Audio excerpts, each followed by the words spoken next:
Are we live? We are live, right? Let's double check. It says live, so I'm assuming that's correct. We're assuming it's correct.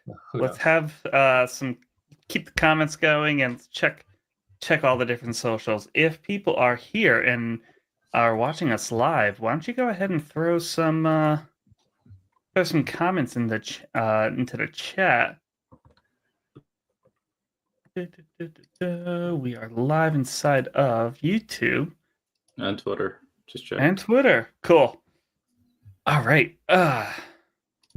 Let's get kind of going and started. Awesome.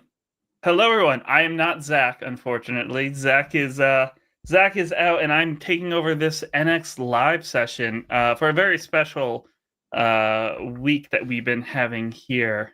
We've been having a week of Angular, an Angular week, where we've just been writing all about NX and Angular and having a lot of fun doing it. I'm joined by some pretty awesome guests. We have Jack Collum from the NX team and a very special guest from the Angular team themselves, Mr. Mark Texan. Me? Oh, hey, everybody. That's awesome. Cool. Collum, why don't you give everyone a quick little introduction? Yeah, so I'm Colin. I'm a senior engineer at NX, and I've been working on Angular with NX for the past 4 years. It was always my main vertical when I started here. I've introduced module federation to it and things like that. And most recently, we have shipped some Rspack support for Angular, which is pretty exciting. So awesome. And Jack, why don't you give a quick little introduction for people? Yeah. So I'm Jack. I'm one of the oldest employees at NX. We started with doing a lot of consulting, and most of the companies we consulted with were using Angular. So, we've been doing that for many, many years. Currently, I am overseeing different engineering teams, and I help out a lot on the CLI team. I review a lot of Colin's code, even though for the last few weeks, I guess I haven't been contributing as much as I used to. But it's always fun, working on NX and engaging in the community. And I'm really excited about the stuff that we did for Angular Week. Can I put a disclaimer to say I also review Jack's code? Yes, he's very harsh. I'm not as harsh.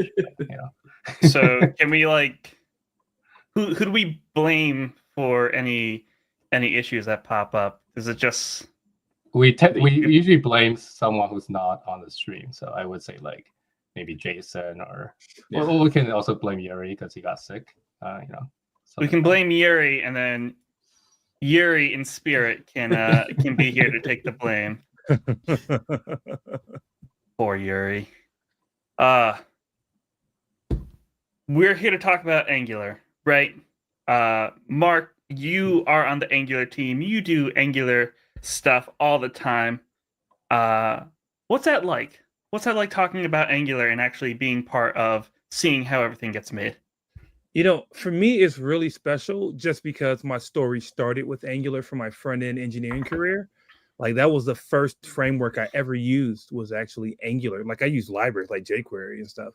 But I was I was blown away from that first Hello World demo, almost 11 years or 12 years ago, I think, when I first saw it back in, it was a long time ago with AngularJS.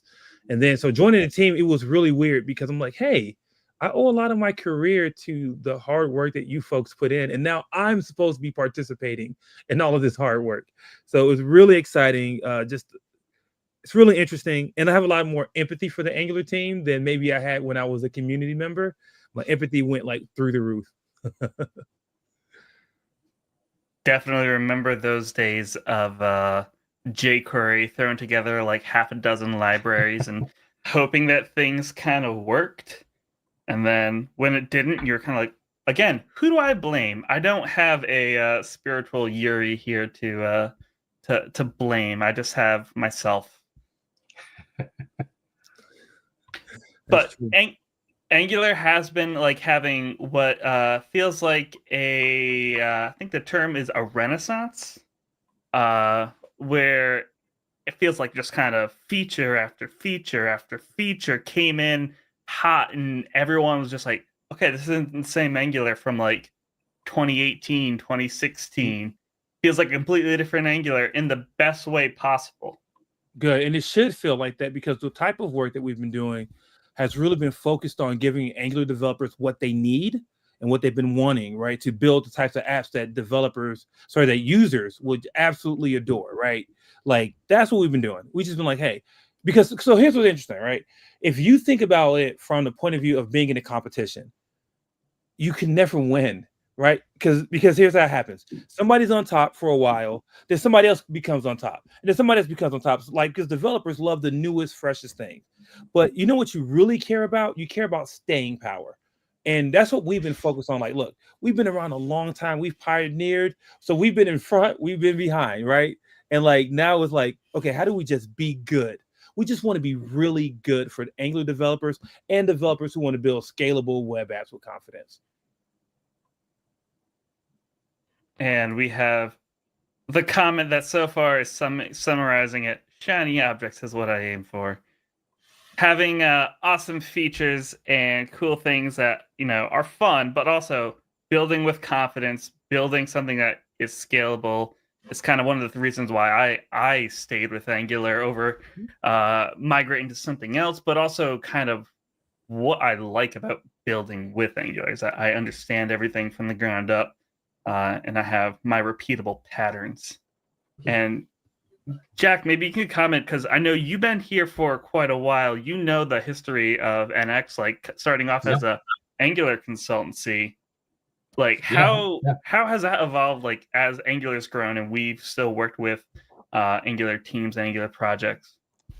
Yeah, I would say like the current status, we still have a lot of customers, like enterprise companies that use Angular. So we regularly meet with them, see what their use cases are. If they run into any like slowness or anything like that, we help them out. But how we started, I guess if people don't know, the whole NX project came out of Angular, right? So at first it was just like a lot of extensions.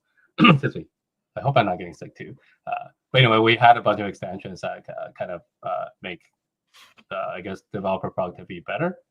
And from that, we kind of went into other, I guess, stacks in different areas. So things like Node, specifically things like React, and we explore different things.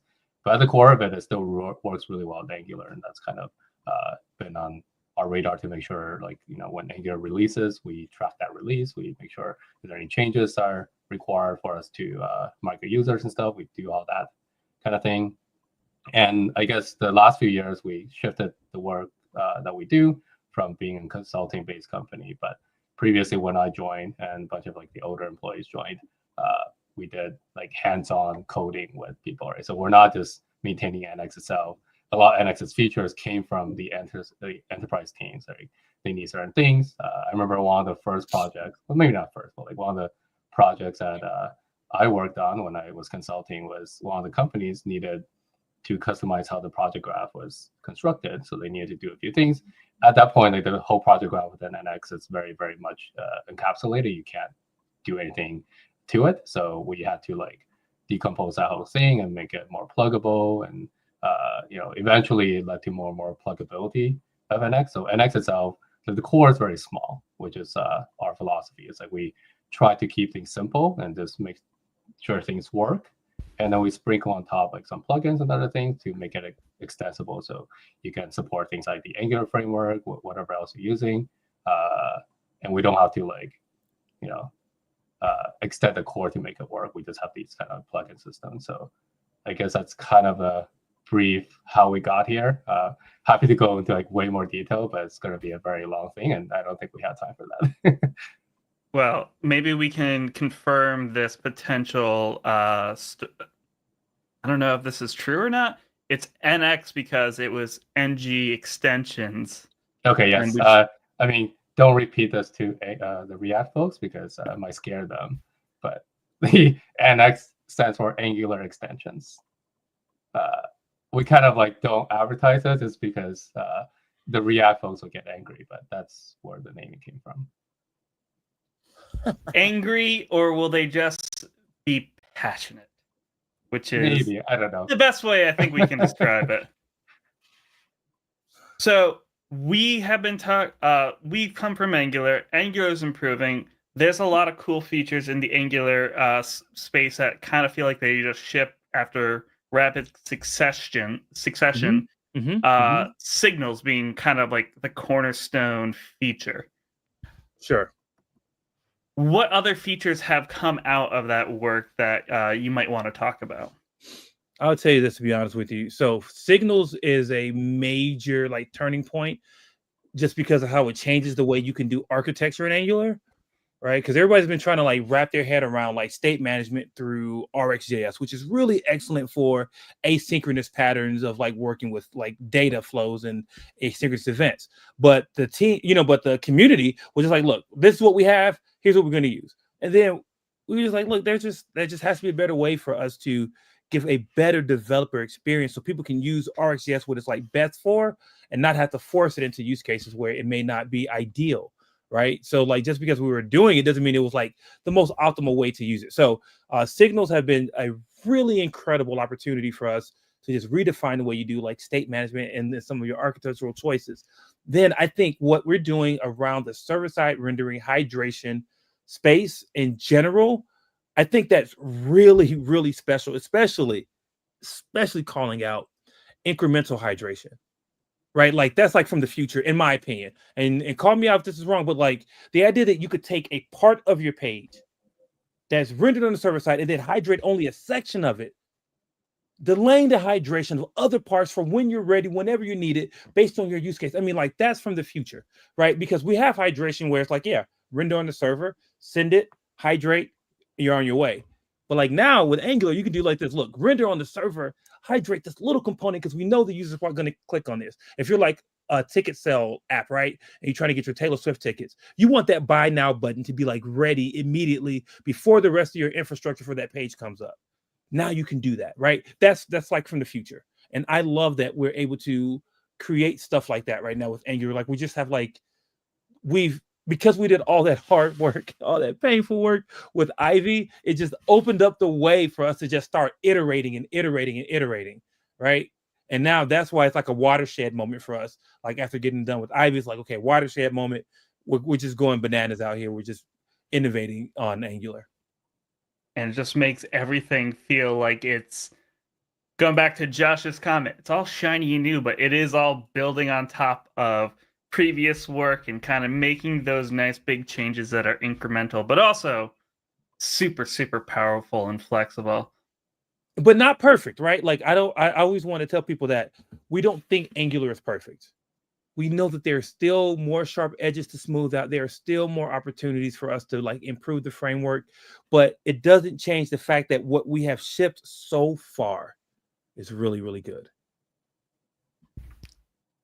And as Jordan has mentioned, we got cool things like control flow now, which make it so much easier to compose all of these awesome little pieces, do the incremental hydration in a really nice declarative way without having to go through any extra JavaScript weirdness. Yeah, and deferred views and things like that on top of it too. Yeah. So much better than, what it used to have to be like. And we acknowledge that, right? Like we know on the team that there were parts of Angular that was just like, bro, this is like, it's kind of whack, right? Like how hard it is to do this is kind of whack.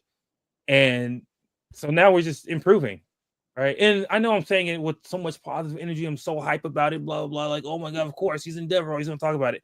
But you know why I can talk about it with so much passion? Because I believe in this project. I honestly believe in it. I believe in this team. This is the best team I've ever worked on. And this is some of the most meaningful work I've ever done. And what's not to love about that? You got to believe him. He actually loves what he does for a living. I do. And we've been doing some work as well in this space, kind of building on top of a lot of things that the Angular team has been doing. Because we kind of go, hand in hand historically, we've been like working really hard to make sure that our Angular experience for NX users is super top notch, but keeping up to date with the latest release of Angular, so that way folks are getting standalone apps by default. They're getting all the latest and greatest every time they create a new Angular workspace or a new Angular library. but we've also been experimenting and kind of building our own set of suggestions and things that people could take on as well, like a lot of work in the testing space, a lot of work in the bundler space, and just overall architecture. And that's kind of what our Angular week has been about. And I'm gonna hand it over to Jack for a little bit, because Jack, you talked a lot at the start of the week with a testing blog post, and the testing space is something that is confusing to me because I'm not a testing person. Yes, we know, Mike. Yeah, I think one thing to clarify, I guess, for the Angular week, I know we call it Angular week and stuff, but it's not like we had to do a bunch of new features for the week. Like, these are existing features. A lot of them have been there for like years. So we're just re-highlighting a lot of these things because we know people find it useful. So I don't know if we have a link. I don't know who's doing what, but maybe we can link to the blog. There are 4 blog posts there. One is more, I guess, a link to the enterprise protocol, which I won't spoil. I'm sure Mike will get into it in a second. But the first blog post is from me, and like Mike mentioned, it's about testing strategy. So most teams have 2 types of tests, right? So unit test and E2E test. And we supported both Cypress and Playwright for a long time, and Angular is no different. Right? So with the Angular app, like, you're obviously serving your dev server or whatever through Angular, but the Playwright setup is basically just Playwright or Cypress. And one of the cool things with NX, if you choose to use our technology fully, with cloud, we have something called agents. And this is very important for E2E test because, as most people know, there are 2 main problems with E2E test. One is it's very slow. Just like there's only so much you can do because it's actually running through like real browsers, and it's just going to be slower than unit test. And the second thing is flakiness, and cloud kind of solves both. So if you do opt into cloud and you enable agents, what you can do, and if you read the blog post, you get more details. But essentially, what you can do is tell NX to distribute the different files. So you have like different spec files for Cypress or Playwright, and each of them will land on the agent. So you can say, I want like 5 agents, 8 agents, whatever. You can always configure that yourself. And say like the whole test suite might take 20 something minutes, maybe even an hour or 2 hours for larger projects. All of a sudden, you can distribute them and maybe bring them down to something like 10 minutes or less. So in the example I linked here, I believe it was like 22 minutes. I might be a bit off, down to like 6 minutes. So it's like a 70% reduction. And obviously, in a real world project, there might be other things that cause slowness.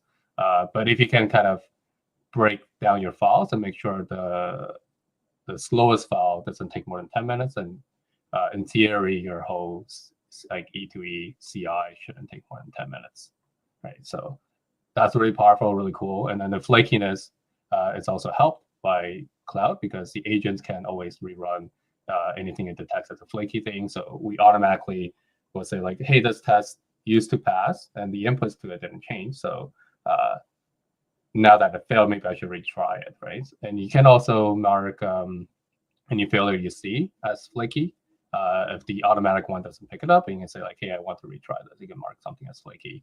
You can also like unmark something as flaky if you want. So those 2 things, the distribution plus the flakiness detection, I think is really cool.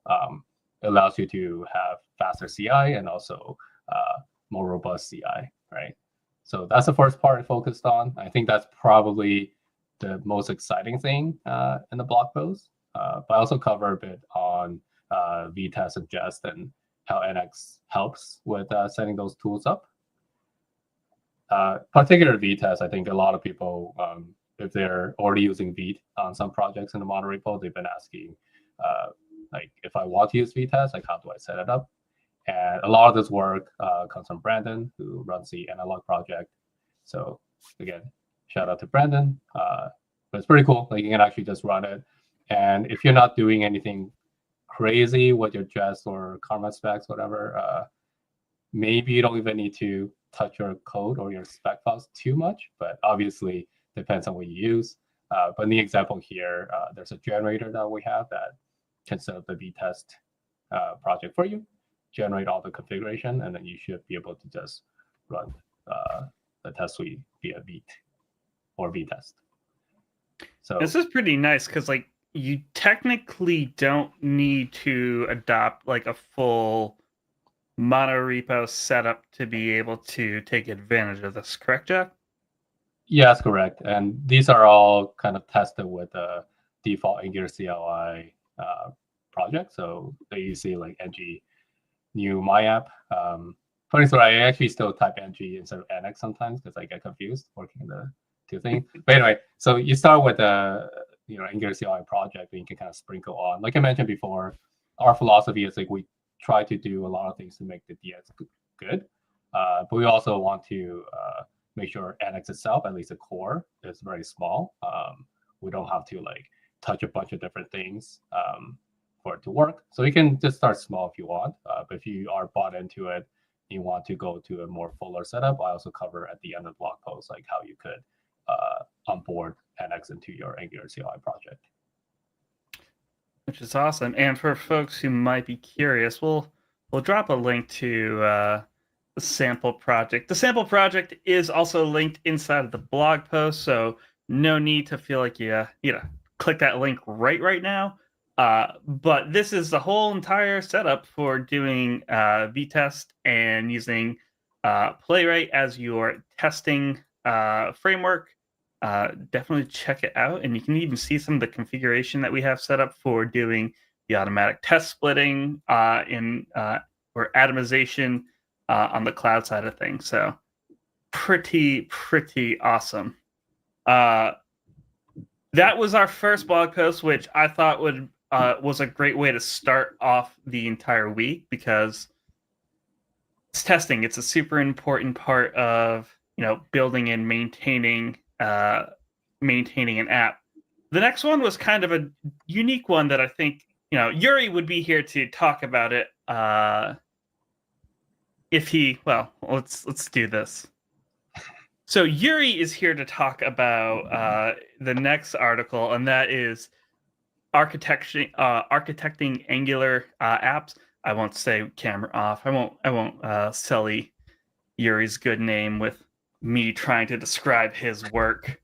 But kind of the things that he wanted to talk about was a lot of the different ways that you could split a project up, either vertical slicing, like certain features, certain or implementation details, either this is a component, this is my services, these are all my directives, versus I believe you called it that was horizontal, and then this was vertical, where you kind of break it up into units of purpose, where everything can be for, say, your user management in this type of this awesome GIF that he made, where everything around that one particular chunk can be isolated together.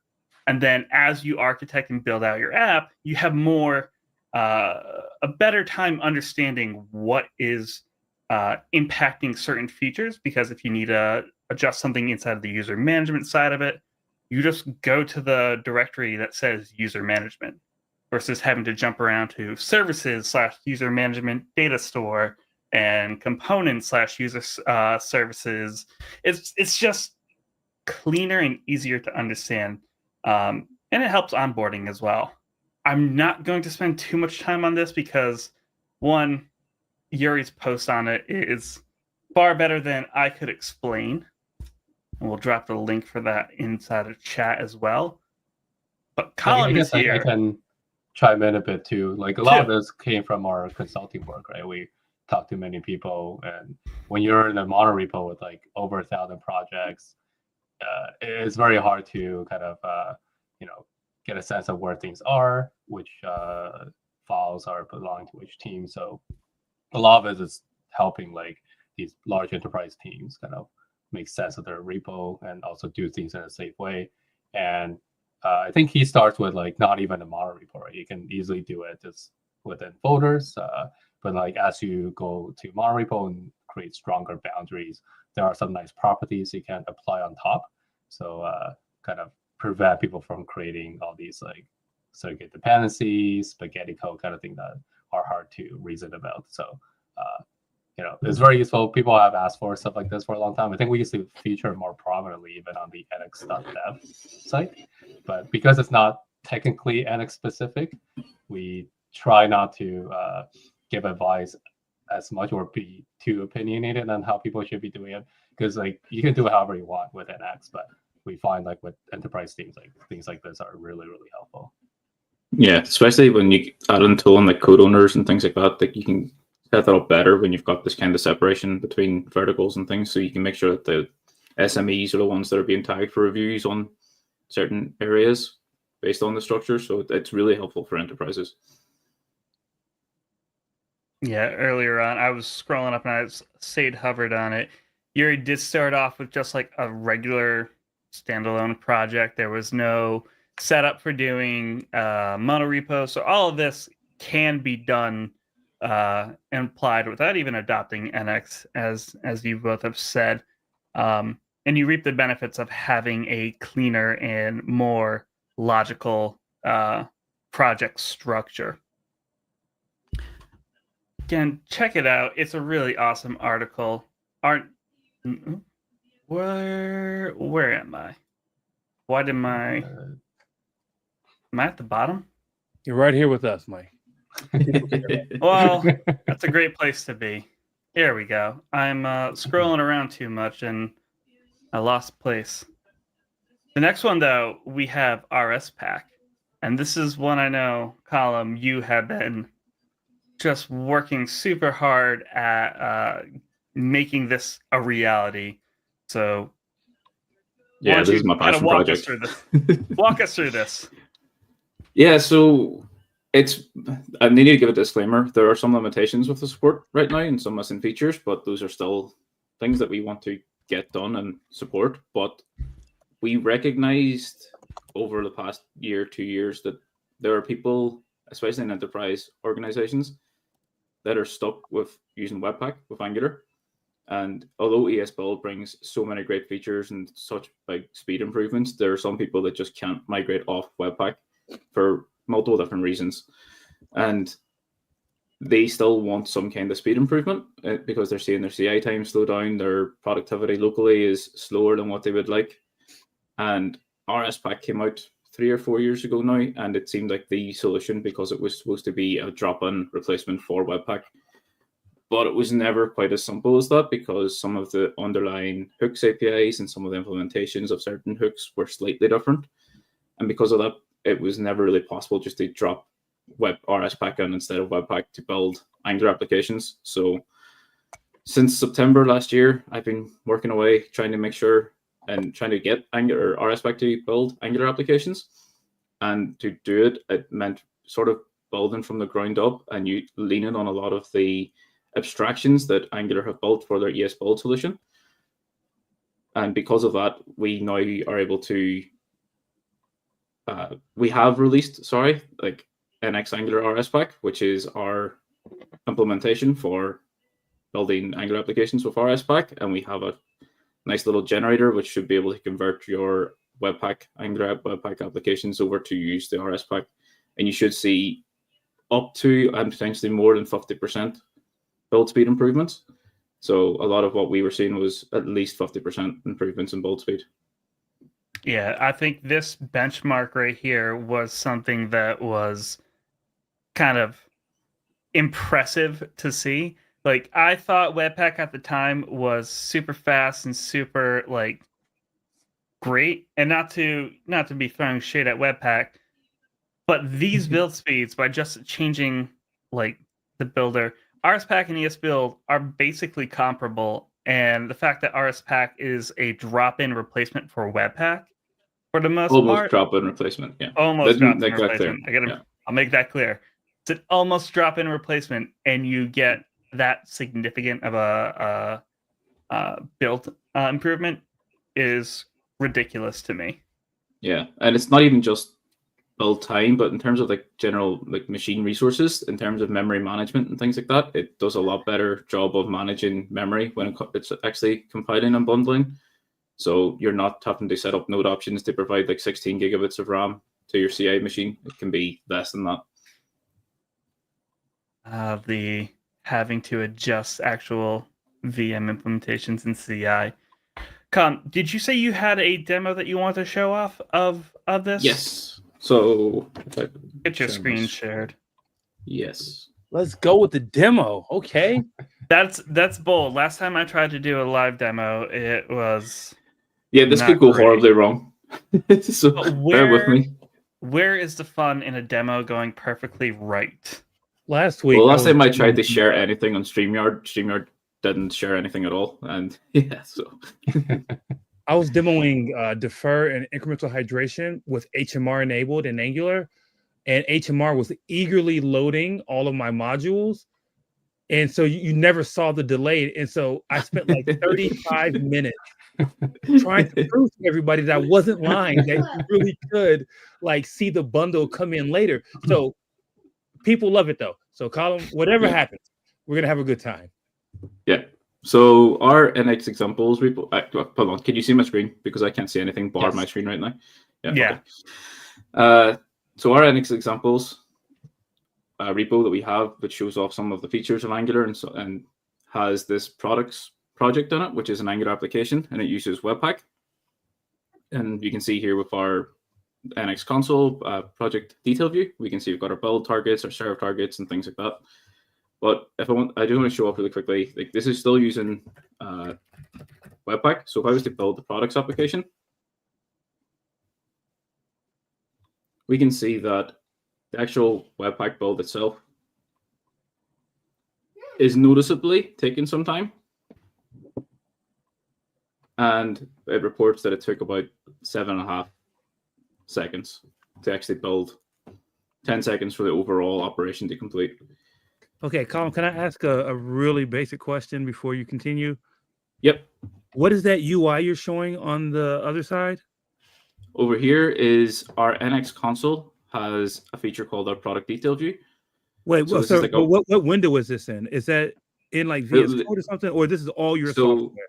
It's in VS Code and Cursor and IntelliJ. So I'm using IntelliJ at the moment, and it's appearing in that.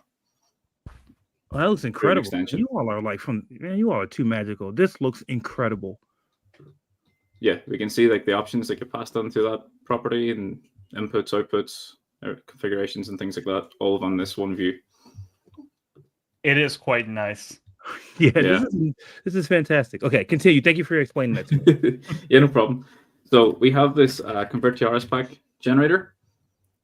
So if I run that, it will ask me what project I would like to convert to Rspack, and it does some nice little lookups of all the projects in the workspace to see what is actually using Angular and what's using Angular Webpack executors that we can reasonably convert. And the only one here is products. So if I tap on that, it converts it and installs all the needed packages.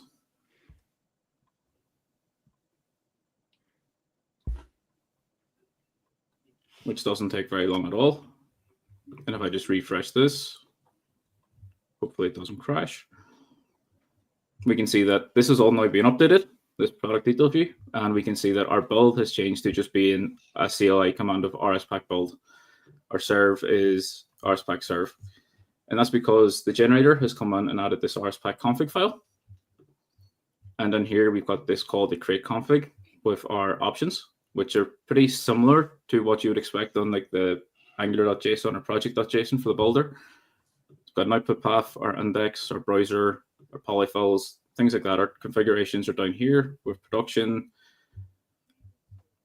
And our project.json file, if I actually look at the JSON this time, has been pretty much stripped of all targets, and everything is using Project Crystal from NX, so everything's inferred based on this Rspack config file. And if I was to now run the build again, we can see that it's now running Rspack build instead of running through the Angular DevKit browser builder. And we can see that it built there in 2.83 seconds rather than 7.5 seconds. And overall time was 6 seconds, so about 4 seconds faster overall. Maybe you can show the Alex JSON as well, for since you mentioned the plugin. so people can Yeah. understand what's going on.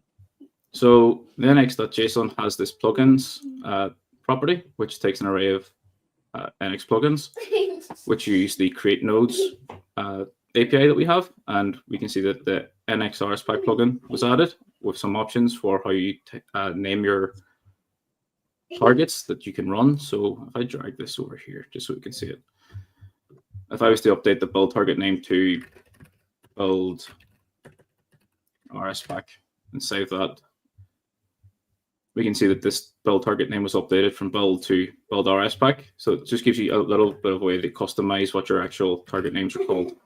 But it will look for any Rspack config file in the workspace and create the targets for it based on what is inside this config file itself.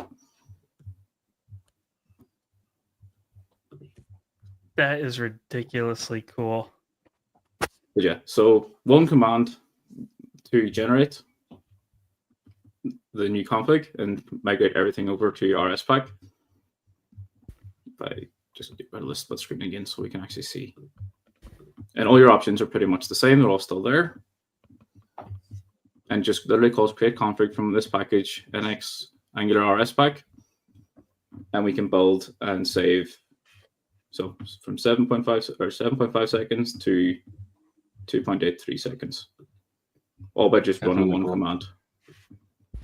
I think this is important too for enterprise companies because, like, you know, you're trying to work on features and stuff for your users. You're not really interested in maintaining tooling and stuff, although obviously it's required, especially with slow builds and stuff. So what we see a lot of teams do is like just drop in Rspack just so they can buy some time. And even if they move to something else or whatever, buys them some time to not have to do that right now, and they can speed up their local builds and CI in the meantime. Exactly. So it's pretty cool. It's very plausible to make it a stopgap on a journey to ES build support. I think I had a friend whose startup was using a Webpack based builder for their product, and their build times were like 30 minutes for a mobile app. And this was like 2017, so they eventually kind of folded, and I wish I could have just now take that app that they had and just drop in the Rspack builder that you just made and kind of highlight that as like, it took 30 minutes before, it is now many years later, and we have faster and better tools. Would it still be a problem? And I really, really think it would be so much faster. I think it would be sub 5 minutes, maybe even sub 3. Hopefully, maybe, but one can hope for better improvements overall. But that is so cool. Someone has asked a demo of Module Federation with Rspack and Angular in NX. And I know you're also the resident Module Federation expert and champion.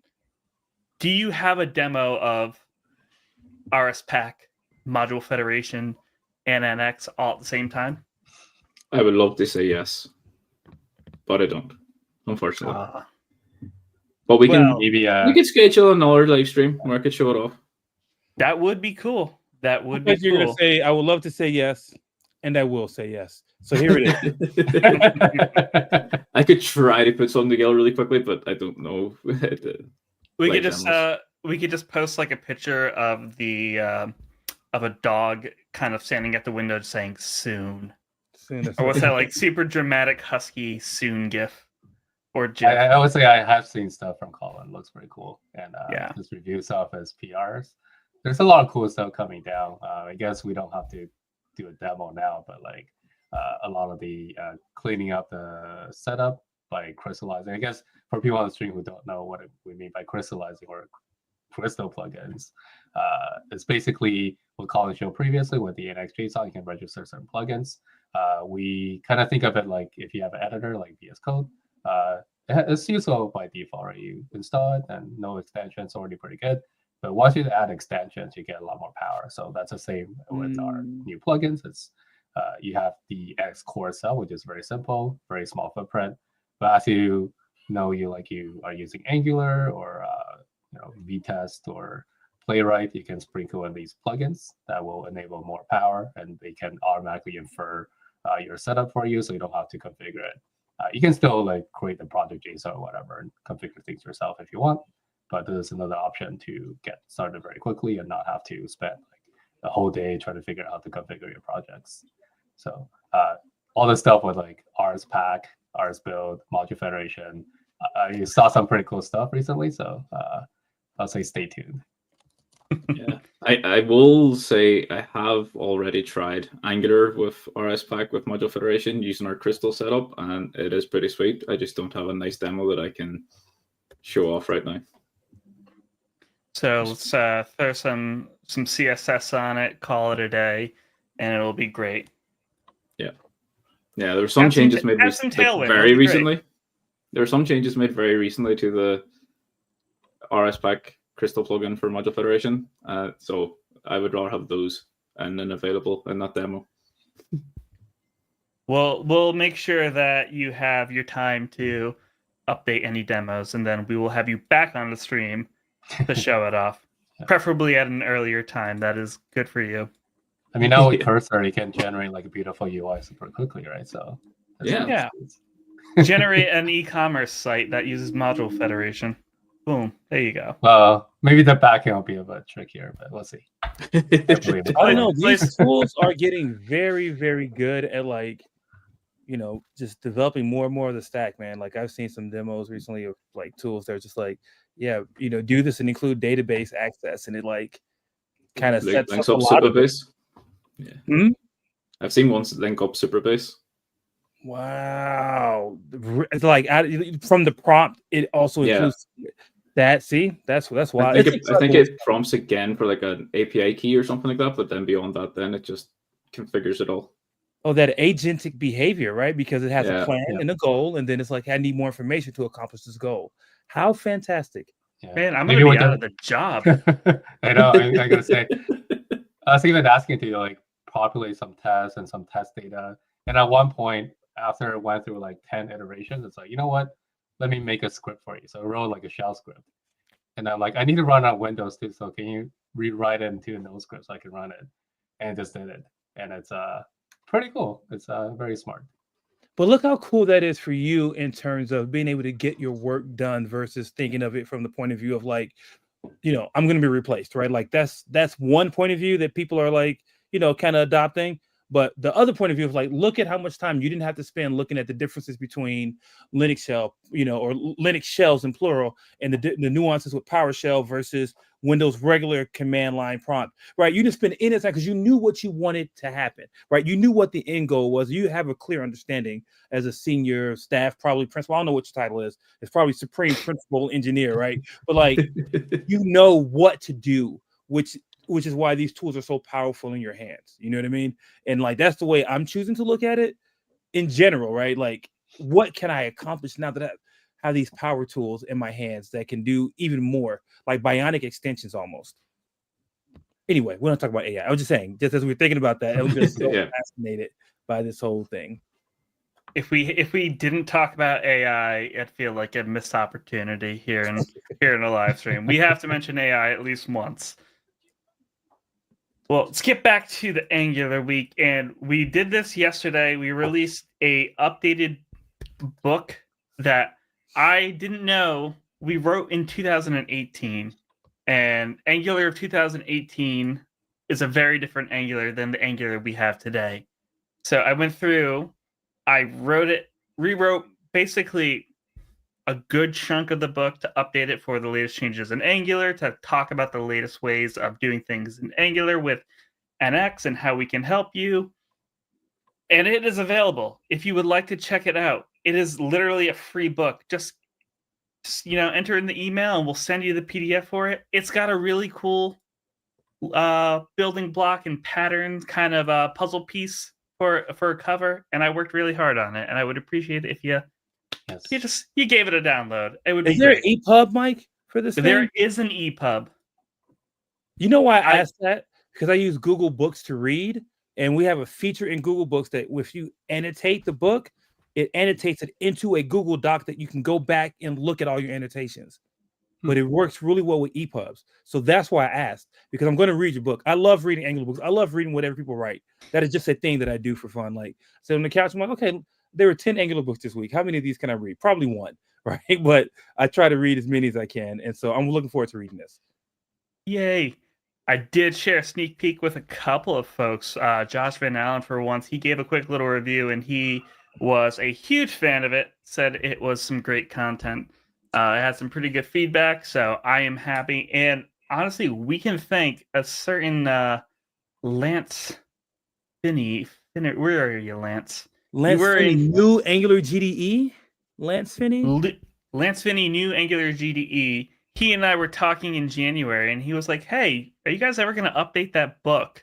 And I was like, what book? I had never heard of the book, and so after going digging and starting the update process, we were like, we could do a whole week of Angular. So really, this whole week is thanks to Lance. If he does not chime in the chat, we will have to all go find him on social media and say, hey, Lance, thanks for all the work that you did to convince Mike to update that book. So definitely check out the book. We are coming up on our time. I do want to make sure that we have a chance to go over some stuff. There has been such a lot of things that we've covered, and if anyone in the chat has any questions, please drop them right now. Put them in the chat. We'll try to get to them.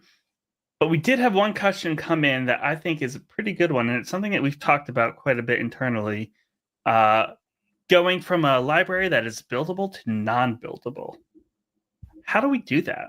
Or the other way, right? Non-buildable. Buildable, non-buildable to buildable. I guess, it would be the same, vice versa, right? Yeah, I think it depends. I'm not, like, full disclosure, I haven't done this with the Angular libraries in a while. Most of our generators for our plugins, like Meet, Webpack, whatever, that has like a build associated with it, we have a configuration generator. Kind of like I mentioned in the testing blog post, there's a generator to set up Meet test. We have similar ones for Meet. I could be wrong. Maybe Colin knows more. He can correct me. Maybe there's something similar for NG Packager or something on the Angular side. We don't have a generator to set up buildable libraries or to convert non-buildable to buildable. And that's partly because we had issues in the past where the theoretical gains were never realized gains that you would achieve from it.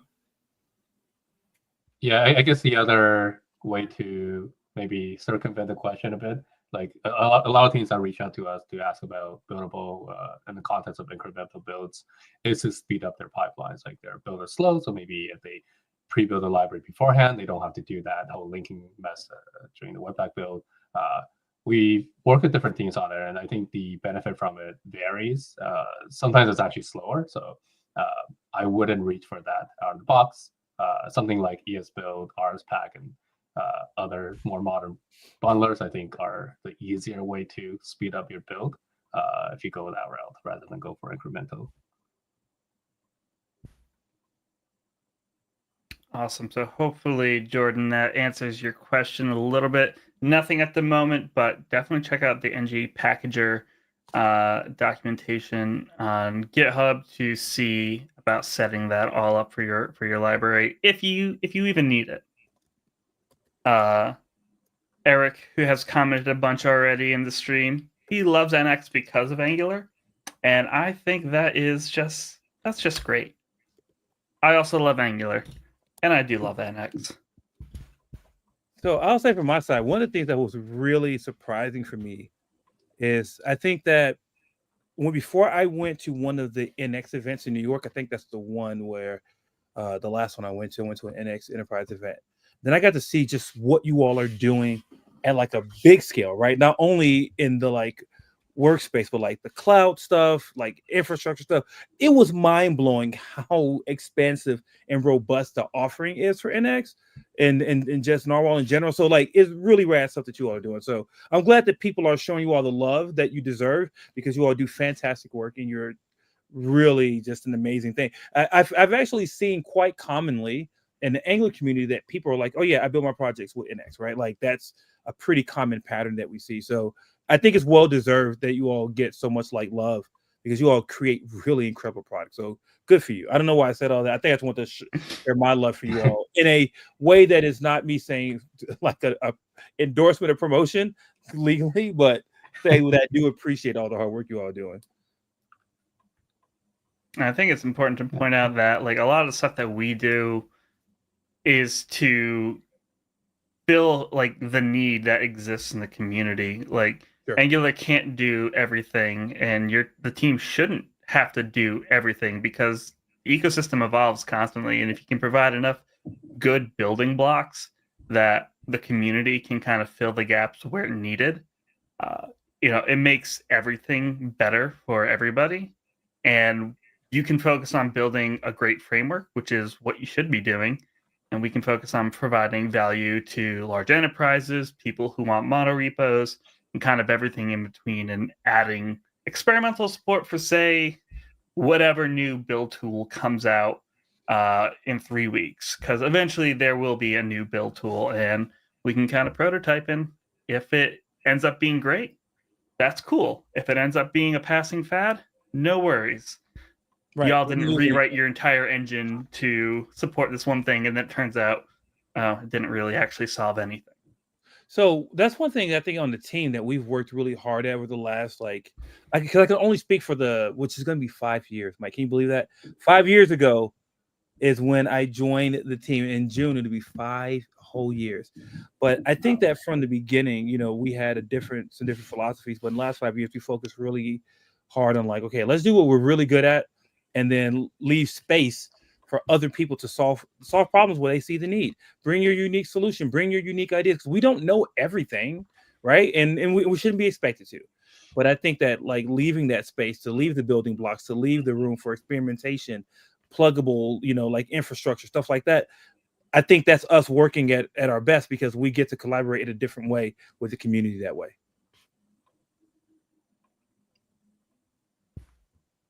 Can you tell them in DevRel? Because all I do is talk. Listen. As somebody also in DevRel, do you know how much I could talk? Oh man, yes, I know. That's why I like you so much. Well, also, it feels like we've had a lot of good stuff this week. Colin, Jack, any last comments? No, I guess maybe we can plug some stuff. Like if people want to continue, maybe Colin can demo some stuff during the NX office hours. We can shout out to that. I believe there's a page somewhere on nx.dev where we meet weekly on Thursdays. I think it's 11 a.m. EST. If you want to come, hop on. It's on Discord. You can ask us any questions. We'll try to answer them live on stream. And sometimes we do some live coding, which sometimes works well, sometimes doesn't. The usual. I don't know if there's anything else you want to plug, Colin. Try to convert the Rspack generator if you've got an Angular Webpack app, because it will only help us get it better. If you run into issues, raise the issues so that we can fix those issues, and it will just keep working to make the whole thing more stable for everybody. And I just plugged a link to the community page on nx.dev. We have that link to join the Discord. As Jack said, office hours happen every Thursday. Get a chance if you have any questions about NX itself, throw them in the chat, or just come hang out and see what we're working on and what we can share with the community as things get ready. Also, if you're trying to get started in Angular and you haven't visited it around in a little bit, check out angular.dev. New doc site is amazing. Cool animations on scroll. Who doesn't love that? And a really nice getting started tutorial inside of the main landing page. Thanks to our friends over at StackBlitz. It is pretty awesome.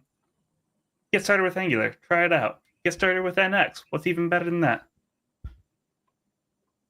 All right, friends. Thank you all so much for hanging around with us for this hour. Hope you all have a great rest of the day, wherever your day is. And I will see you all in the next one. Cheers.